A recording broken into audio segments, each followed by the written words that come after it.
Bismillahirrahmanirrahim.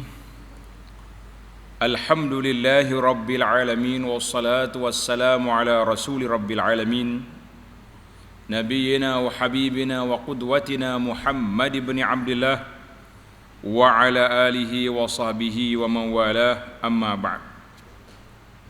Sambungnya pelajaran kita dalam kitab Riyadhus Shalihin. Riyadhus Shalihin bab yang ke-55. Tulis bab yang ke-55, babu fadliz zuhdi fid dunya wal hassi ala taqalluli minha wa fadlil faqri. Panjang, Imam Nawawi letak bab dia ni panjang. Bab kelebihan zuhud. Apa makna zuhud? Kita akan syarah secara panjang definisi zuhud. Sebab ramai orang silap faham dengan makna zuhud ni, silap faham.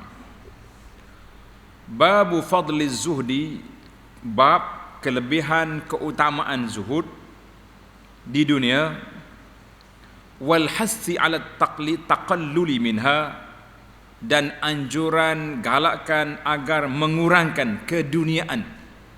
Kita duduk atas dunia ni tak ada masalah, duduk atas dunia sebab kita nak kutip bekalan ke akhirat, tapi mengutamakan dunia sampai terpinggir ke akhirat, itu salah. Wa fadlil faqri, dan kelebihan fakir. Sifat fakir itu ada kelebihannya sendiri, tapi dengan fakir yang mana kita tengok dia punya kategori fakir yang dipuji itu. Jadi para jemaah sekalian, dalam bab ini Al-Imam Nawawi rahimahullahu ta'ala telah bawa kepada kita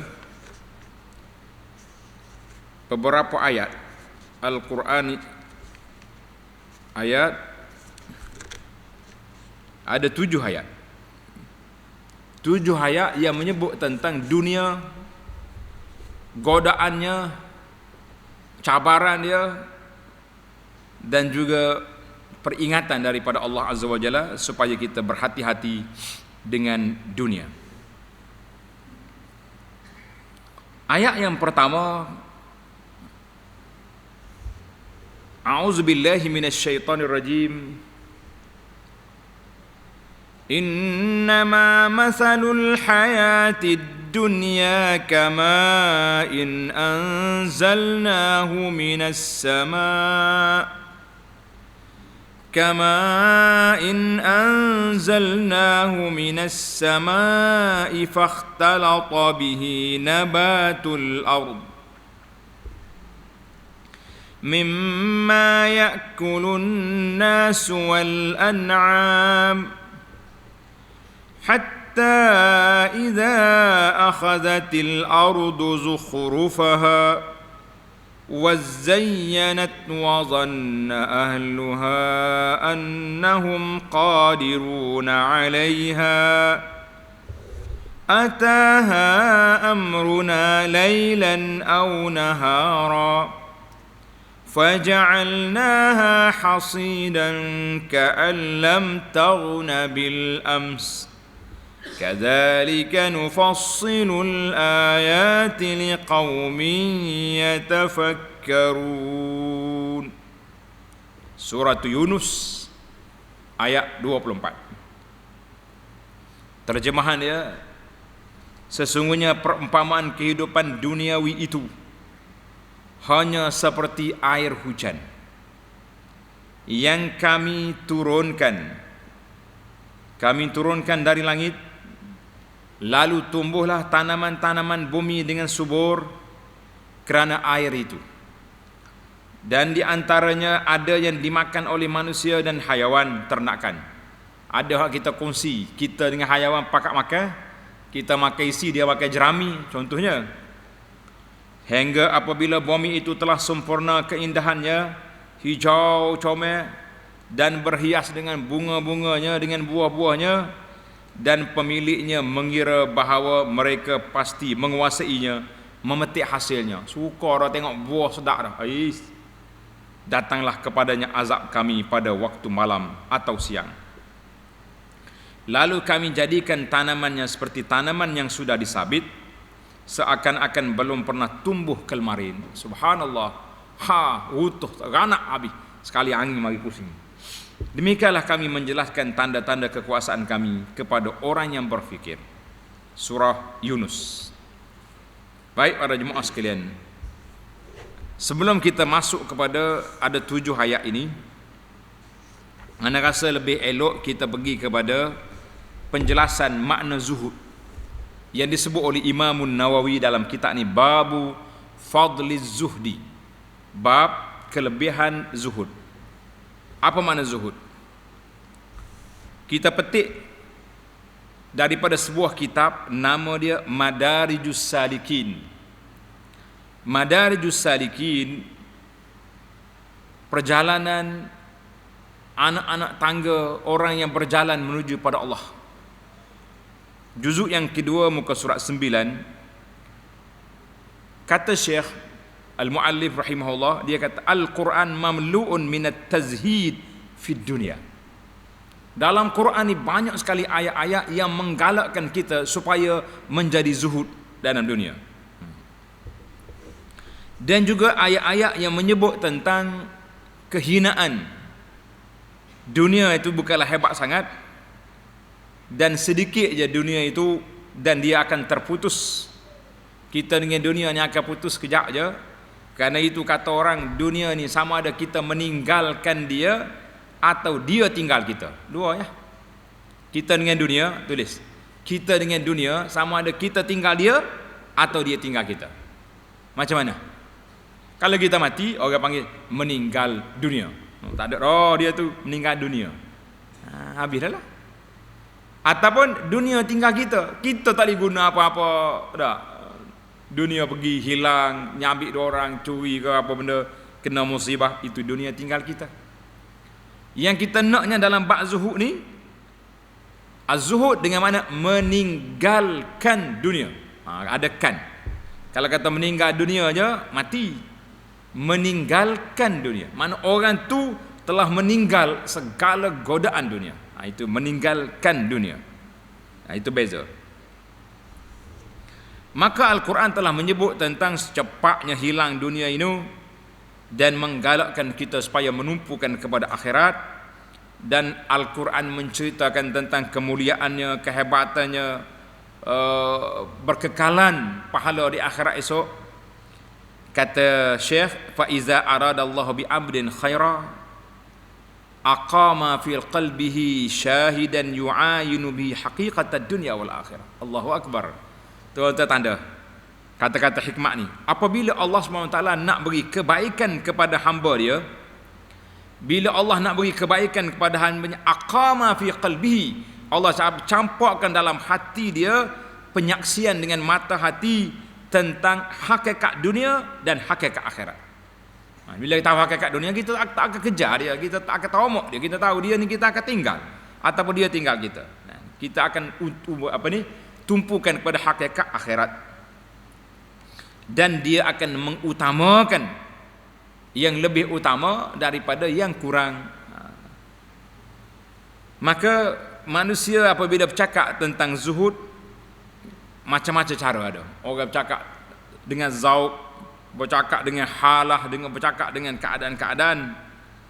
Kita nak bercakap dengan realiti yang ada. Tak usah bercakap lah orang tu gini-gini payah. Kata para ulama, dengar. Apa makna zuhud? Kita takrif zuhud ni ada dekat 10 perkara. Kita cuba ambil sikit-sikit, kan? Ambil sikit-sikit. Yang pertama tulis. Yang pertama, zuhud itu tarku ma la yanfa' fil akhirah. Zuhud maknanya kita tinggal segala perkara yang tidak memberi manfaat untuk kita di akhirat. Itu nama dia zuhud. Apa pula beza dia dengan wara'? Tulis. Wara' pula tarku ma takhaf, meninggalkan perkara yang kamu takut memberi mudarat di akhirat esok. Zuhud kita tinggal perkara yang tidak memberi manfaat ke akhirat. Wara' tinggal perkara yang akan memberi mudarat, yang kita takut dia memberi mudarat kepada kita di akhirat, maka kita tinggalkan. Itu mana wara'. Maknanya kita kata kenapa tak ambil benda ni? Kita kata kita banyak dah, kan? Itu dia panggil zuhud. Tak mau, tidak tamak. Kenapa tak ambil benda ni? Sebab saya tak pasti kehalalan dia 100% ke berapa peratus, maka itu nama dia warak. Warak ni kita tinggalkan benda yang tak ada, benda yang boleh, dibimbingi takut terjebak kepada benda yang dilarang. Mana sebab benda tu ada kesamaran. Itu satu. Ini ibarat ini di antara ibarat yang terbaiklah untuk kita ringkaskan tentang warak, zuhud dan warak. Baik, kata Imam Ahmad rahimahullah, Imam Ahmad kata az-zuhdu ala thalathati aqsam. Zuhud itu ada 3 kategori. Yang pertama, zuhud meninggalkan yang haram. Kenapa awak tak ambil benda tu? Haram. Kita pun tak ambil. Dia panggil ini zuhud al-awam. Zuhud orang awam. Orang biasa apa kita ni, itu zuhud tu. Kenapa awak tak ambil projek tu? Tak boleh banyak sangat peratus. Sekarang ni peratus dia panggil. Tenda terus banyak peratus dah. Banyak peratus kita tak mau sebab ada unsur rasuah situ. Yang kedua, tarkul fudul minal halal. Kita tinggalkan benda-benda yang lebih. Benda halal tapi lebih kita pun tak mau ambil. Itu dia panggil zuh al-khawas. Zuhud orang-orang yang khawas. Mana khawas ni orang tinggi sikit darjat. Yang ketiga makna zuhud, tark ma yushghil, benda-benda yang melekakan dia, mengganggu dia daripada mengingati Allah. Segala benda hak mengganggu dia mengingati Allah, dia tinggal. Itu dia panggil zuhdul arifin. Zuhud orang arif. Maka itu dia kata hadzal kalam minal Imam Ahmad. Ini kata-kata Imam Ahmad. Imam Syafi'i rahimahullah ta'ala menyaksikan murid dia Imam Ahmad ini. Dia kata Syafi'i kata, aku menyaksikan Imam Ahmad ini imam hebat dalam 8 perkara. Guru dia menyaksikan murid dia hebat dalam 8 perkara. Salah satu daripadanya az-zuhd. Imam Ahmad sendiri bersifat zuhud. Dipuji oleh Imam Asy-Syafi'i. Maka kata di ulama al-arifin, orang-orang yang kenal Allah, dia kata apa? Anna zuhda, zuhud itu tak ada. Zuhud itu iaitulah pengembaraan dengan hati, mengembara dengan hati ke akhirat dengan kita duduk di atas dunia. Kita duduk dengan orang atas dunia, tapi hati dia, hati ke akhirat. Dia kata apa ni? Seperti zuhudnya imam-imam yang besar. Maka para ulama besar telah menulis kitab zuhud seperti Imam Abdullah bin Al-Mubarak, Imam Ahmad, Waqi'. Ini telah menulis kitab zuhud. Artinya zuhud iaitulah pengembaraan kita dengan hati kita. Kita letak dalam hati kita ni akhirat dalam hati. Walaupun nampak depan kita ni ada dunia, tak kisah. Maka kaitan dengan zuhud itu ada 6 perkara. Tidak dinamakan seorang itu zuhud sehingga dia zahid, zuhud kepada 6 perkara. Tanda tuan-tuan. Mana zuhud ni kita tidak tamak. Kita tidak tamak, tidak rakus, tidak gila kepada 6 perkara ni, orang itu zuhud nama dia. Yang pertama, al-mal. Kita tak berebut cari harta, tak tahu. Yang kedua, as-suwar, penampilan dia. Tidak sibuk-sibuk lah, duk sibuk cari baju tu baju ni dah. Comel sana lah. Kita pakai apa yang kita ada, alhamdulillah. Yang ketiga, ar-riyasah. Tidak berebut nak jadi ketua. Ni setengah orang ni nak jadi ketua, kan? Sampai tua kata orang. Yang keempat, an-nas. Kita tak terikat dengan manusia. Manusia nak kawan kita, bismillah. Tapi kalau nak suruh aku ikutmu buat benda-benda tak baik, elak. Yang kelima, zuhud dengan diri dia sendiri, dengan nafsu dia. Nafsu kita ni suruh macam-macam, kita kata tak perlulah suruh. Aku nak kembali kepada Allah Ta'ala. Mu ikut aku, mari kawan. Kalau tidak, pergi jauh. Yang keenam, zuhud dia kullu ma dunallah, lain daripada benda yang berkait dengan Allah Taala jangan campur, tak mau aku. Itu dia panggil 6 perkara. Tidak dinamakan seorang itu zahid kecuali dia zahid kepada 6 perkara ini. Maknanya bukan makna kita menolak semua tawaran itu, tapi kalau tawaran itu tak menjadi masalah, tak apa. Seperti Nabi Sulaiman dengan bapaknya Nabi Daud alaihi wassalam, min azhadi ahli zamanihi. Nabi Daud dengan Nabi Sulaiman diletak kategori orang yang paling zuhud di zaman dia. Manusia yang paling zuhud di zaman dia, dua orang Nabi ini. Walahuma minal mali wan nisa ma lahuma. Dia ada harta banyak, kerajaan dia besar, jin jadi apa ni, Nabi Sulaiman jin jadi pengikut dia, dan isteri ramai. Jangan kata orang isteri ramai tak zuhud dia ni. Zuhud. Jangan kata main-main. Kalau nak kata isteri seorang baru zuhud, salah. Wa kana nabiyyuna sallallahu alaihi wasallam min azhadil bashar alal itlaq. Nabi kita sallallahu alaihi wasallam orang yang paling zahid dari kalangan manusia seluruhnya. Walahu tis'un niswah, dia ada 9 orang isteri. Nak kata apa? Lepas tu lah ada orang mari nak menyuruh, dia kata dia ikut Nabi kahwin seorang lagi. Kata bagus. Tengok bini dia, Masya Allah, keni lutut mucu tiu. Tubik jambu, kata ikut Nabi lagu ni. Cari biasa. Tak sedap cakap lah kata. Wa kana Ali bin Abi Talib, Abdul Rahman bin Auf, Az-Zubair ibn al-Awam, Utsman bin Affan radhiyallahu anhu minaz zuhad. Orang yang sangat zahid, tapi mereka punya harta yang begitu banyak. Tidak semestinya orang ada harta tidak zuhud. Pada itulah kita kena menangani betul-betul makna zuhud itu duduk di mana. Wa kana al-Hasan bin Ali, cucu Nabi, minaz zuhad. Orang ni sangat zahid, tapi masalah dia sikit ya. Min aksaril ummah, dia ni di antara orang yang suka kahwin, suka menikah. Dia kahwin 4 orang sama. Habis cerah ni tambah lain pula. Yang penting bagi dia tak ada masalah. Dia suka. Dia kahwin tapi dia tak nyanyi orang perempuan. Dia rasa dia tak mau, dia bagi, ambil duit. Dia cerah, ambil orang lain pula. Wa kana Abdullah Mubarak, kita turun sikit-sikit daripada Nabi dulu, Nabi kita sahabat, pergi kepada tabi'in. Wa kana Abdullah bin Mubarak minal a'immatiz zuhad, orang yang zahid ma'amalin katsir, tapi dia punya harta yang banyak. Diceritakan orang nak pergi haji dengan dia, nak pergi haji, nak ikut aku, boleh, mari duit tambah. Orang bagi duit tambah, dia masuk dalam sampul, siap-siap simpan dalam kotak, pergi haji dengan dia. Dia belanja makan semua, sudah buat haji, dia bagi duit lagi, suruh beli hadiah balik. Siapa-siapa negeri dia, waktu nak berpisah, dia hantar balik duit orang itu. Masya Allah, tabarakallah. Wa kadzalika Al-Laits bin Sa'ad, Al-Laits bin Sa'ad, imam guru apa ni, Imam Malik. Al-Laits bin Sa'ad ni orang hebat, orang Mesir. Min a'immatiz zuhad, termasuk dengan ulama zuhad. Sufyanus Tsauri sama juga.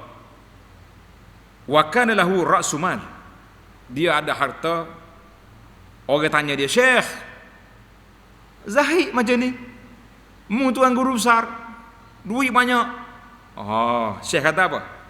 Laula hadza, kalau tidak banyak duit aku ni, la tamandalu bina haula'il muluk, kita ni akan jadi kain sapu tangan raja-raja ya kita.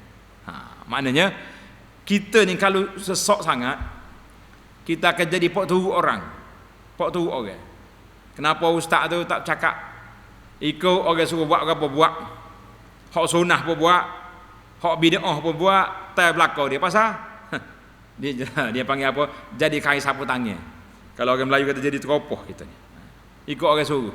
Syekh kata apa, kalau tidak kerana pitih ni, aku jadi pok turut kepada pemerintah. Tapi oleh kerana aku duit banyak, aku tak heran dengan dia. Aku cakap yang makruf, aku larang yang mungkar, aku bukan sakut dengan dia. Dia nak tukar aku tak boleh, dia nak sekat aku jawatan, aku tak ambil gaji dia. Allahu Akbar, itu dipanggil zuhud. Baik. Allahu akbar. Tengok dia punya tarikh zuhud lagi. Min ahsani ma qila fi zuhdi, di antara kata-kata yang menarik tentang zuhud ni apa dia, iaitu kata Al Hasanul Basri. Tanda tuan-tuan, ta'rif zuhud menurut Hasan Basri. Qala Al Hasanul Basri wa ghairuhu rahimahullah, laisa zuhdu fid dunya bi tahrimil halal. Bukan makna zuhud itu dengan kita mengharamkan benda halal. La. Wala idaatul mal, bukan mensia-siakan harta. Harta ada terbiar, tak buat apa. Pasal apa tak bangunkan bangunan? Zuhud, ada zuhud. Dia tak mau, sedekah lah, wakah lah hartamu tu. Zuhud terbiarlah. Walakin antakuna bima fi yadillah awsaq minhu bima fi yadik. Zuhud itu benda yang ada dalam gedung rezeki Allah Ta'ala itu lebih kita yakin daripada apa yang ada di tangan kita. Jadi orang ni biasa, ada tangan dia duit, dia bagi sedekah. Peduli apa dia? Esok mari hak lain pula rezeki. Itu dia panggil yakin. Kita nak sedekah, kita mikir 100 kali. Ke habis duit bank, ke habis duit simpanan, ke tu ke ni, akhir kali tak sedekah. Wa antakuna fi sawabil musibah iza asabat biha, dan hendaklah pahala, kita dapat pahala dengan sebab ujian Allah Ta'ala itu lebih kita suka daripada tak kena uji. Hak ni berat sikit ni, kena ujian ni takut kita, dan takut kita tak boleh sabar. Baiklah para jemaah sekalian, itu di antara huraian ataupun definisi tentang zuhud daripada kita Madarijus Salikin. Wallahu alam. Kita balik kepada ayat-ayat Al-Quran yang telah disebut oleh Imam Nawawi dalam kitab kita ini, insya-Allah. Ayat yang pertama, innama masalul hayatid dunya. Allah Ta'ala buat bandingan hidup dunia ni seperti air hujan turun, kemudian bumi subur, kemudian dia naik pokok, berbunga, cantik, comel-comel, tiba-tiba mari jaihah, mari angin, puting beliau putar habis, terbalik kuat habis. Nak kata apa? Tak buat apa. Demikianlah hidup kita atas dunia. Kita tengah sihat molek. Orang panggil segar bugar, segar mega orang kata. Bisnes meningkat naik. Kita punya saham ratus ribu sehari. Beli sini, jual sini, pau naik. Juta-juta dalam akaun. Jalan orang kata hebat belakang kita. Kereta kita depan tangga tu tak boleh nak bilang dengan jari lebih. Tak cukup jari nak bilang. Banyaknya kereta. Besar-besar pula tu. Bukan kereta buruk, orang tak sipakar. Ada juga jenis orang ni jenis hobi sipai kereta. Dia beli kereta Wahulu 2000 tak sini. Dia beli kereta Volvo hok sampai pula, sampai Jepun lagi. Sampai Jepun sampai orang putih tak. Mau gapo lah tu. Hok ni kereta hok latest ni, hok terbaru. Tapi apa boleh buat, tengah duk comel, ralik, tengah naik top, kabar-kabar ICU, innalillahi wa inna ilaihi raji'un. Kata apa? Itu bandingan hidup dunia tu kata. Mu tak usah duduk mikir banyak. Kadzalika nufassilul ayati liqaumin yatafakkarun. Tuhan kata, bandingan aku buat ni supaya kamu berfikir. Tak usah duduk mikir nak hidup lama atas dunia ni. Kita duduk mikir bagaimana mencari persiapan ketika kita hidup atas dunia ini. Masya Allah. Itu yang dikendaki dalam ayat kita ini. Baik, kita pergi kepada ayat yang kedua. وَضْرِبْ لَهُمْ مَثَلَ الْحَيَاةِ الدُّنْيَا كَمَاءٍ أَنزَلْنَاهُ مِنَ السَّمَاءِ فَاخْتَلَطَ بِهِ نَبَاتُ الْأَرْضِ فَأَصْبَحَ هَشِيمًا تَذْرُوهُ الرِّيَاحُ وَكَانَ اللَّهُ عَلَى كُلِّ شَيْءٍ مُقْتَدِرًا المال والبنون زينة الحياة الدنيا والباقيات الصالحات خير عند ربك ثوابا وخير أملا. Surah Al-Kahfi ayat 45-46. Dan kemukakanlah kepada mereka misal perbandingan. Dia tulis misal perbandingan. Mana kita buat bandingan. Apa dia? Allah bandingkan kehidupan dunia ini samalah seperti air yang kami turunkan dari langit. Lalu bercampur aduklah tanaman di bumi antara satu sama lain dan kembang suburlah ia. Disebabkan air itu kemudian menjadilah ia kering hancur ditiup angin. Dan ingatlah Allah adalah Allah Maha berkuasa atas tiap-tiap sesuatu. Ayat ni lebih kurang ayat tadi surah Yunus juga, dekat-dekat. Hujan turun, tanaman naik, kecup, mati.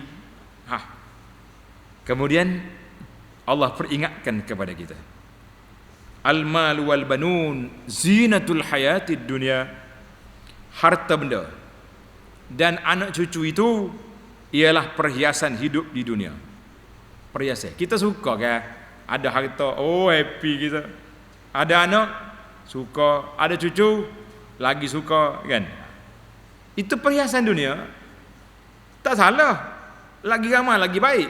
Cuma kita kena apa? Kenapa? Kena atur molek lah anak cucu kita tu. Kena atur molek anak cucu kita tu. Barulah kita rasa boleh kita buat kira.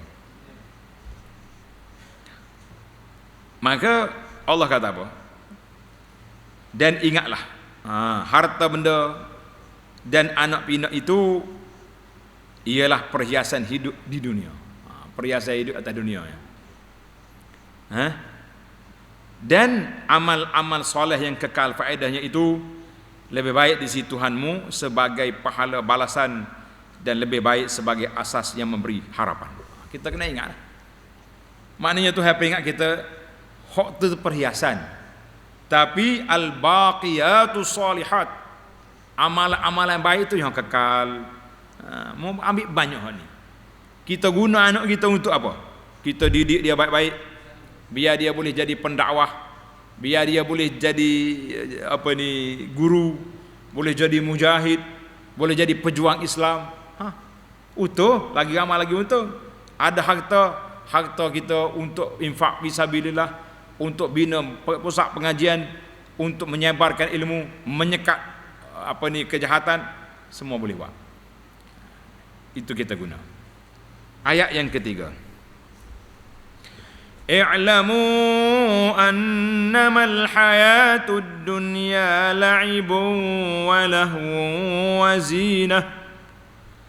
لعب ولهو وزينة وتفاخر بينكم وتكاثر في الأموال والأولاد كمثل غيث أعجب الكفار نباته ثم يهيج فتراه مصفرا ثم يكون حطاما وفي الآخرة عذاب شديد ومغفرة من الله ورضوان وما الحياة الدنيا إلا متاع الغرور.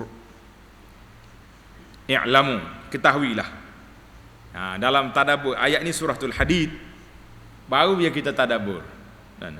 Semalam pagi tadi atau semalam kita tadabbur ayat suratul Hadid. Bila Allah kata i'lamu, buka telinga, celek mata, ada benda besar yang nak disampaikan oleh Allah kepada kita. Ketahuilah bahawa kehidupan dunia ini tidak lain hanyalah bawaan hidup yang berupa semata-mata permainan dan hiburan, suka-suka, yang melalaikan, serta perhiasan yang mengurang. Yakni kurang apa? Mula-mula comel, lepas tu habislah dia. Itu dipanggil perhiasan yang mengurang. Kita mula-mula beli bunga comel, lepas tu kecup. Sama juga dengan orang. Mula-mula masa kahwin dulu, comel. Lah ni tukar senyum kata teriak. Nenek kita tu kalau dia senyum kau cucu pat kejut. Kenapa nenek menangis? Cucu tanya. Budak awal ni, aku senyumnya kata menangis. Dah kecup mari, gitulah keadaan. Dan juga bawaan hidup yang bertujuan bermegah-megah di antara kamu dengan kelebihan kekuatan dan bangsa keturunan, serta berlumba-lumba memperbanyakkan harta benda dan anak pinak. Nah, semuanya itu terhad waktunya, samalah seperti hujan yang menumbuhkan tanaman yang menghijau subur, menjadikan penanamnya suka dan tertarik hati kepada kesuburannya. Kemudian tanaman itu bergerak segar ke suatu masa tentu, naik subur segar. Lepas itu engkau melihatnya berupa kuning. Akhirnya ia menjadi hancur bersepai. Dan hendaklah diketahui lagi bahawa di akhirat ada azab yang berat disediakan bagi golongan yang hanya mengutamakan kehidupan dunia itu, dan ada pula keampunan besar serta keredaan daripada Allah disediakan bagi orang-orang yang mengutamakan akhirat. Dan ingatlah bahawa kehidupan dunia ini tidak lain hanyalah kesenangan bagi orang-orang yang terpedaya. Surah Al-Hadid ayat 50. Para jemaah sekalian, dalam surah ini Allah Ta'ala sebut godaan dunia itu ada beberapa perkara. La'ibun, permainan. Lahwun, dia panggil la'ibun, mula-mula la'ibun. Lahwun, hiburan. Dua. Hak ni, permainan dengan hiburan ni disukai oleh orang muda-muda. Orang tua suka juga, tapi orang muda biasanya fokus kat ni. Yang ketiga, perhiasan. Perhiasan ni biasanya makcik-makcik kita suka benar dia. Allahu Akbar. Kalau dia ada cincin baru, kau gelar baru, tak suka benar pergi rumah orang. Garu muka macam nak suruh nampak cincin baru ni. Main kan. Wa tafakhurum bainakum, dan suka apa dia ni, bermegah-megah. Suka megah ni orang tua. Sebab budak-budak dia tak ada benda lagi. Orang tua sudah wa takasurum fil amwali wal aulad, dan suka nak menunjuk dia ni banyak harta, ramai anak. Jadi ini cukup lengkap. Suka tu, suka ni Allah buat bandingan serupalah dengan pokok. Jadi 3 ayat ni bandingan dunia, semua Tuhan buat bandingan dengan pokok tanaman. Kenapa? Sebab apa? Tanda tuan-tuan. Sebabnya pokok ni, terutamanya pokok tanaman ni, hak perhiasan ni, cepat mati. Kalau pokok kelapa, pokok apa ni, kurma, mungkin sampai 100 tahun. Tapi kalau pokok bunga, pokok sayur ni, pokok comel-comel perhiasan tu, tak ada apa. Nah, beli mahal-mahal letak atas pentas, tak ada gelak, kecuk dah. Tak kata apa. Baiklah, yang penting bagi kitanya, Allah kata, wa mal hayatud dunya illa mata'ul ghurur. Kehidupan dunia ni satu mata benda yang terpedaya. Jadi kalau kita pandai kontrol diri, jaga nafsu kita dengan sifat zuhud, insya-Allah kita selamat. Kata insya-Allah lah. Ayat yang keempat. Hak ni tulis tepi kita, kategori perhiasan dunia yang disukai oleh manusia. Ni ayat 4. Zuyyina lin-nasi hubbus syahawati minan nisa'i wal banin والبنين والقناطير المقنطرة من الذهب والفضة والخيل المسومة والأنعام والحرث ذلك متاع الحياة الدنيا والله عنده حسن المآب. زين للناس, dan dihiaskan, dijadikan indah pada pandangan perkiraan manusia. Manusia ni nampak benda ni suka. Apa dia? Kesukaan kepada benda-benda yang diingini oleh nafsu. Nafsu kita ni dia nak benda suka. Pasal tu ibadat agak berlawan dengan nafsu, dia tak suka. Iaitu yang pertama, perempuan. Sukalah orang lelaki kalau boleh perempuan. Kalau boleh seorang suka dah. Bagaimana kalau ada 4? Lagi suka. Ni hak banyak kan ni suka dengan suka ya. Bunyi sebut 4 boleh suka. Nah, orang hak ada 4 sungguh suka. Orang hak dengar cerita boleh suka. Mana nak bini 4 sengih suka. Mengata tu nakut hang dia tu. Tak nak apa dah. Nah. Wal banin. Yang kedua ada anak-anak. Wal qanatiril muqantarati minaz zahabi wal fiddah. Ini ada harta. Tuhan kata harta benda yang banyak, bertimbun-timbun daripada emas dengan perak. Ini harta. Kemudian wal khaylil musawwamati wal an'am wal hafs, dan kuda peliharaan yang bertanda lagi terlatih. Tulis. Kuda ni kategori kenderaan. Kita ni kalau ada kereta comel, berasa sedap jalan. Nah, setengah orang ni dia bukannya nak jalan pun, dia nak tunjuk kereta dia je. Nak pergi minum kopi, kedai kopi, bawa pokok, bawa kereta besar, masa di gum pagi. Tokai mari dah. Bosku mari dia. Suka habis orang. Suka tak kereta. Pada hagi apa tu sikap boleh. Tapi biarlah dia ada. Kita orang tak ada, sedekah banyak kan. Apa lagi? Dan binatang ternakan. Hak ni dari sudut hayawan-hayawan ni, kita industri orang bagi apa ni? Bagi ternakan dan kebun-kebun tanaman. Cukup dah kategori. Manusia ni nak apa lagi? Isteri. Hak isteri pula nak suami. Lagi itulah. Kemudian anak-anak, keluarga kita panggil. Kemudian harta benda, emas dengan perak. Kenderaan, kuda, hayawan ternakan dan sayur. Cabil. Itulah projek atas dunia ni. Masya Allah. Dia kata ada lagi tak rumah sewa. Itu termasuk dalam emas dengan perak lah tu kan. Alhamdulillah. Allah kata apa? Zalika mata'ul hayatid dunya. Allah kata semua itu adalah kesenangan hidup di dunia. Kalau mu tak erti guna, tak pandai menjaga dia, maka kita boleh sejuk atas dunia saja. Tapi kalau kita boleh guna, Allah kata apa? Wallahu indahu husnul ma'ab.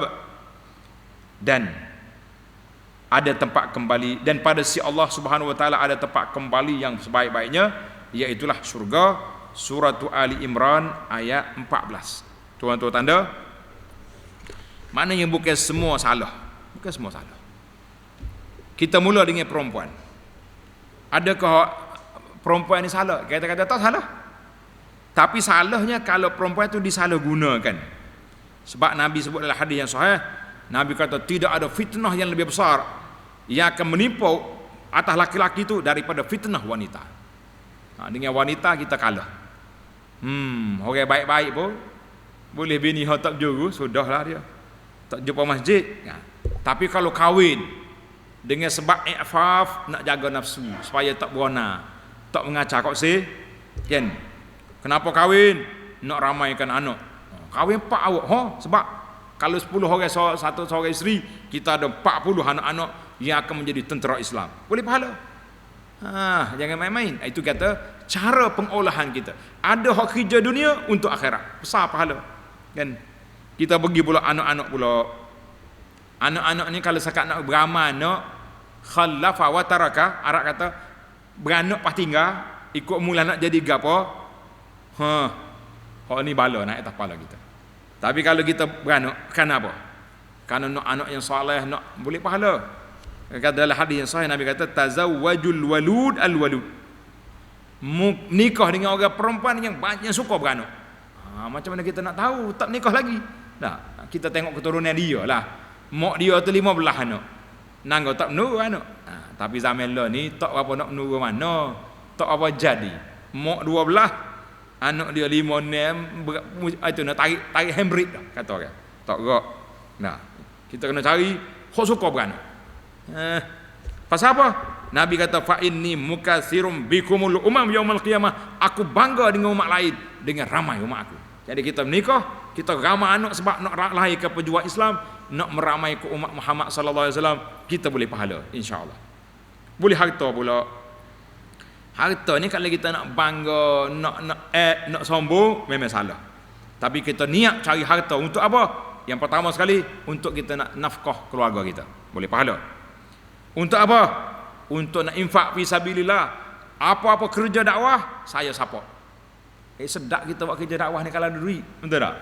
Orang bagi duit, masya-Allah. Kita kadang-kadang ni anak duk sebar. Ni salah ni salah. Pamphlet ni. Ada orang tanya, berapa? Satu bandar ni berapa? Kita kata RM500. Dia bagi. Saya masuk duit, ustaz bagi. Dia tak ambil pun. Tengok, ada orang. Kadang-kadang dia tengok kamera kita, tak macam yang gambar ni. Tukar kamera lain ustaz, 45,000 beli. Maknanya orang kaya-kaya support dakwah cukup kuat. Ni hok pergi pendalaman dalam hutan orang asli ni. Kalau tak ada orang-orang yang begini, orang kita sampai dakwah kita. Kita kata harta tak salah. Ya salahnya menjadi hamba harta itu salah. Suka kepada kuda. Kuda zaman dulu. Kereta kebal lah kuda zaman dulu ni. Alat perang. Kan? Mana kalau kita pergi kuda ni kerana nak bangga, nak nunjuk orang, salah. Tapi kalau kita pergi kuda untuk apa? Untuk apa? Untuk jihad. Baik. Kita beli kereta molek sebab kita ni pergi dakwah jauh-jauh. Pergi sana sini, balik pukul 12 malam, pukul 1 pagi baru sampai rumah. Nah, ni kadang-kadang orang ni masalah. Dia tengok ustaz pakai kereta comel sikit mula nak nyindir. Ai, banyak siapa boleh tu. Boleh naik kereta besar. Kawan ni tua atas kereta nak tahu tak? Pagi ni ceramah sini, petang kare sana, malam esok di sana. Nak kata apa? Kita sudah ceramah 1 jam, duduk atas kereta 3 jam. Kita baru naik kereta, orang lain duduk ke rumah dia. Kalau kena ceramah lah ke rumah saya lah ke mana-mana jauh. Sedap kok demo cakap. Cuma gitulah. Nak beli kereta besar takut orang kata. Daripada kita buka pintu fitnah, baik tak usah buka. Cuma kita kena beli kereta, jangan mampu tengah jalan. Nyanyi mak ustaz. Nah, pukul 12 malam telefon, "Weh, mari ambil saya weh." Nah, tahu ni mari akak tengah malam nanya. Jadi jangan duk. Cuma kadang-kadang ustaz pun ada juga naik kereta besar, buat mari satu van tangga masjid. Sudah ceramah 40 minit, 20 minit akak barang. Ini barang yang sunnah kaya bawa. Tu lain cerita. Orang panggil pergi ceramah, dia pergi jual barang. Buka pasar malam lah senang. Nah, itu satu penyakit. Jangan duk cara orang. Maknanya semua benda-benda dunia ni zujina linnas, dia boleh menjadi impak untuk akhirat dengan cara penggunaan yang betul. Alhamdulillah. Ini dakwah kita sini pun kita kata alhamdulillah telah disupport oleh muslimin dan muslimat. Orang-orang yang ada harta infak, kita kata alhamdulillah. Saya banyak-banyak terima kasih. Hanya kita mampu kata jazakumullahu khairan kepada semua ahli-ahli dermawan yang begitu baik. Akak ayat iklan nak buat gapo? Siapa lalu? Orang ni bagi, orang ni bagi, orang ni bagi. Siapa kita kena iklan? Tutup. Baru berhenti. Kalau tidak, mari lagi. Tak. Mana penting, mana dunia ni kita guna untuk bekalan ke akhirat. Baik, kita masuk pada ayat. Kita habislah ayat kita pada siri ni. Lepas tu baru kita masuk dalam hadis pula insya-Allah dalam siri yang akan datang. Ayat yang kelima. Ya ayyuhan nasu inna wa'dallahi haqq fala taghurrannakumul hayatud dunya wala yaghurrannakum billahil gharur. Wahai umat manusia, sesungguhnya janji Allah Ta'ala membalas amal baik kamu, membalas amal kamu benar. Maka janganlah kamu diperdayakan oleh kemewahan hidup dunia, dan janganlah syaitan yang menjadi sebesar-besar penipu itu berpeluang menyebabkan kamu terpedaya dengan kemurahan Allah, lalu kamu lalai dan menderhaka. Syaitan mari selu-selu. Pak Haji, Allah lah bimbang apa? Allah Ta'ala ni Maha Pengampun, Allah Ta'ala ni Rahman, Allah Ta'ala Rahim. Sekali buat maksiat, mari kita pergi Mekah. Kali kita tawaf, down, kosong habis, balik. Dia panggil delete. Bahasa orang main komputer dia panggil delete. Format semula, kosong balik. Sedap membuat ayat. Tak dia kosong. Baru sudah klik buat maksiat, nak basuh kaki pun tak ada, mati. Dia kata apa? Janganlah la yaghurrannakum billahil gharur. Jangan terpedaya, jangan tipu daya syaitan mari bisik pada kamu. Allah Maha Pemurah, Allah Ta'ala penyayang, Allah Ta'ala pengampun. Tak apa sekali-sekala buat maksiat, Tuhan pengampun. Sedap ni. Ayat ni lah ayat kita sedap hati ni. Kawan-kawan kita kadang-kadang orang baik, ahli masjid, tapi tengok-tengok dia punya perniagaan dia terlibat dengan riba. Melengung kita. Macam mana sahabat? Tak kira awak tak dengar saya duk ceramah, duk kuliah, duk khutbah, ambil juga benda ni. Saya habis. Maaflah ustaz, nak mula perniagaan tak gerak. Tapi saya jaga ni, zakat saya kira molek bayar. Pondok tak miss, kata aku tak sih zakatmu. Zakat masih harta haram lagu mana? Dia bodek kita pula. Zakat ni senara pondok ustaz nombor 1. Oi, nak bodek aku dengan duit riba. Main-main. terpedaya dengan syaitan kata, Allah Ta'ala Maha Pengampun. Nanti perniagaan kita jalan molek, kita bayar semua hak bank punya riba, kita taubat, nasuha, kita mula perniagaan yang total, dia panggil patuh syariah. Oh, sedap ayat dia. Dia ngamak ke dia dengan Malikul Maut tu, boleh SMS tanya khabar, bila tarikh matiku. Kalau ada, sila. Kalau tak ada, jangan buat. Ini dia panggil terpedaya. Allahu Akbar. Ayat yang ke-6. Ayat ni ayat selalu kita baca ni kan. Ayat yang kita baca surah Ya ayuhan nasu inna wa'dallahi haqqun tadi, surah Fatir ayat 5. Surah Fatir. Kemudian ayat Alhaakumut takatsur hatta zurtumul maqabir kalla sawfa ta'lamun thumma kalla sawfa ta'lamun kalla law ta'lamuna ilmal yaqin. Panjanglah. Kamu telah dilalaikan daripada mengerjakan amal bakti oleh perbuatan berlomba-lomba untuk mendapat dengan sebanyak-banyaknya harta benda, anak pinak, pangkat dan pengaruh. Punca kita lalai nih, punca tak lagi dah, tak keluar daripada koridor skop ni. Hak Tuhan kata betul dah. Punca mula ni at-takatsur, kerana nak banyak harta benda, nak banyak anak pinak, nak banyak tu, yang menyebabkan tak ada kita nak pergi belajar, tak sempat kita nak pergi ke masjid. Hatta zurtumul maqabir. Ada dua tafsir sini. Ada tafsir kata sehingga kamu masuk dalam lubang kubur baru khabar. Ya dah. Hak ni jelas ni. Maknanya orang ni laga, lalai, leka sampai bila? Sampai masuk dalam kubur baru ya Rab. Tak ada masuk kubur lagi, dekat nak mati, malaikat maut mari, dia mula merayu. Rabbi laula akhartani ila ajalin qarib fa asaddaqa wa akum minas salihin. Mula awak rayuan dah. Mahkamah rayuan. Rabbi, wahai Tuhanku, kalau pendek panjang sikit masa, bagi tempoh sikit, nak buat apa? Fa asaddaqa wa akum minas salihin.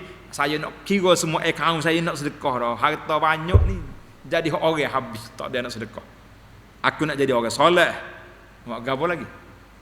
Ada tafsir yang satu lagi, hatta zurtumul maqabir, yang melekakan kamu, melalai kamu, melarakan kamu, mugi kubur pun tak ada faedah. Ini betul. Sekarang ni kita masya-Allah dah pergi ziarah kubur. Kita hantar kawan kita mati pergi kubur. Sambil-sambil duduk nunggu kamu mayat tu, duduk buah lagi atas kubur ni. Duduk buah mengupak orang, kata orang sedap-sedap. Dah mana faedah pergi kubur? Nabi kata ala fazuruha, naklah kamu ziarah kubur, kerana ziarah kubur tu mengingat kamu pada mati. Kita pergi ziarah kubur jadi tempat buah pula, tak ada apa. Sudah balik kubur, hak tak tahannya bahasa jenis mayat-mayat holo nasi buku. Bagi anak cukup tidak selesa. Saya nasihat pada sahabat-sahabat kita, mayat-mayat ni ibadat. Kita nak bantu saudara kita yang mati. Apa yang susah-susah hidup nasi buku lagi? Hidup sibuk, hidup bagi tangga rumah orang nasi buku. Orang mari nak solat jenazah, bukan nak mari makan kenduri. Kalau kita kahwin anak, mengekoh anak, buat panggil orang makan. Ni mari mayat, ni mari nak mari bagi nasi. Hak ni poci ni pula dengan nasi buku tu bagi pas kubur bawa. Lolah-lolahnya nasi buku hai botol. Tak ingat ke mati. Alhaakumut takatsur hatta zurtumul maqabir. Tafsir yang pertama kata sehingga orang ni mati baru kabar. Ada ulama kata lalainya kamu, laranya kamu, sibuk cari harta, di kubur pun balik seperti tu juga. Nak kata apa? Nauzubillah. Tuhan kata apa? Jangan sekali-kali bersikap demikian, kamu akan mengetahui kelak akibatnya yang buruk semasa kamu hendak mati. Nauzubillah. Sekali lagi diingatkan, jangan sekali-kali kamu bersikap demikian, kamu akan mengetahui kelak akibatnya yang buruk pada hari kiamat. Dua, kalla saufa ta'lamu, yang pertama iaitulah mu akan tahu bila nak mati. Rabbi laula akhartani, kalla summa kalla saufa ta'lamun. Yang kedua mu akan tahu, di akhirat esok. Bila bangkit daripada kubur, apa yang kita dapat? Syurga, alhamdulillah. Neraka, na'udzubillah. Allahu akbar. Tentulah kamu akan mengerti apa ni? Dengan pengetahuan yakin, masa tu yakin, buat apa dah? Tentulah kamu akan mengerjakan perkara-perkara yang menjadi bekalan kamu untuk hari akhirat. Ayat Quran ni yakin dah ni. Yakin kita akan mati, tapi kita buat tak yakin. Itu jadi masalah kita.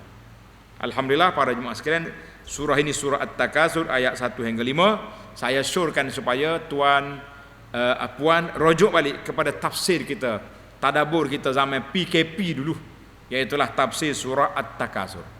Panjang sekali saya hurai di sini tentang motivasi keimanan, bagaimana manusia ni terikut-ikut, tergila-gila dengan mencari harta. Kita baca ayat yang terakhir. Wa ma hadhil hayatud dunya illa lahwun wa la'ib wa innad daral akhirata lahiyal hayawan law kanu ya'lamun. Dan ingatlah bahawa kehidupan dunia ini meliputi segala kesenangan dan kemewahannya. Jika dinilaikan dengan kehidupan akhirat, tak ada bandingnya. Tidak lain hanyalah ibarat hiburan dan permainan. Dan sungguhnya negeri akhirat itu ialah kehidupan yang sebenar-benarnya. Kalaulah mereka mengetahui hakikat ini, tentulah mereka tidak akan melupakan hari akhirat. Surah Al-Ankabut ayat 64. Qala An-Nawawi rahimahullahu ta'ala, wal ayatu fil babi kathiratun masyhuratun. Ayat-ayat yang menyebut tentang zuhud, tentang dunia, tentang godaannya banyak dan telah masyhur. Maka cukuplah kita ambil 7 ayat untuk motivasi dalam bab zuhud ini. Wa ammal ahadits fa aktsar min an tuhsar. Adapun hadis-hadis tentang bab ini lebih banyak lagi untuk direngkaskan. Oleh sebab itu hanya sebahagian saja kami akan beritahu di sini. Imam Nawawi kata sebahagian, lebih kurang beberapa hadis yang dia akan sebut panjang juga dalam bab kita Az-Zuhud. InsyaAllah kesimpulan bab zuhud ni saya kata, zuhud itu iaitulah kita buang sifat cinta dunia dalam hati, tapi kita sayang ke dunia setakat mata tengok, itu je. Dalam hati kita tak ada. Kata di ulama, dia punya parameter nak ukur zuhud tu iaitulah kalau dunia hilang, tidaklah kita duka cita lebih daripada duka cita kita hilang agama. Contohnya, seorang ni duit dia hilang, kena curi ke apa, ialah sedih lah, kita sedih. Kenapa tak sedih? Bagi kita dah. Tapi taklah sedih kita seperti sedihnya kita tak dapat solat berjamaah. Kita lorak sangat hari ni tak ada sembahyang Jumaat, sedih kita. Itu dipanggil, maknanya nampak kita tu zuhud dah tu. Harta ada, kita sayang nama kita, tapi dia tidak terikat dengan hati kita. Mana kalau hilang, tak sampai kita kecewa. Kalau dia mari, jangan lupa kita ambil. Alhamdulillah, itu makna zuhud. Bukan makna zuhud tu dengan pakaian robek, pakaian belusuh, baju tak bergosok. Nama dia jelas, zuhud ni orang kaya-kaya. Kalau kita tengok di dalam kisah-kisah orang yang hebat-hebat tadi, saya sebut dalam mukaddimah bagaimana Abdullah Mubarak, bagaimana Uthman bin Affan zuhud, tapi dia punya harta banyak. Abdurrahman bin Auf, Abu Bakar As-Siddiq radhiyallahu anhu zuhud. Waktu nak hijrah, Sayyidina Abu Bakar bawa berapa ribu dinar bersama dengan Nabi untuk berhijrah. Mana piti banyak. Jangan kata zuhud enggak pakai duduk serebeh pondok kerja apa tidak, tunggu orang cuik pergi makan nasi baru makan. Lah, itu bukan zuhud, itu pemalah nama dia lagu tu. Kita ni tukar orang zuhud dengan malah. Kenapa baju tak baju cemar ini? Mahal saya zuhud. Zuhud dia bukan soal baju kotor. Nah, ni setengah orang dia malah kosak baju zuhud. Warna kereta cemar tu tak basuh. Mahal saya zuhud. Bukan zuhud tu malah nama dia lagu tu. Kita kena beza antara malas dengan zuhud. Zuhud ni masalah pergantungan hati, bukan hanya penampilan yang biasa. InsyaAllah kita akan sambung dalam hadis yang ke-457 dalam siri yang akan datang. Subhanakallah hamdika asyhadu an la ilaha illa anta astaghfiruka wa atubu ilaih. Wa sallallahu ala nabiyyina Muhammad wa ala alihi wa sahbihi ajma'in. Walhamdulillahi rabbil alamin.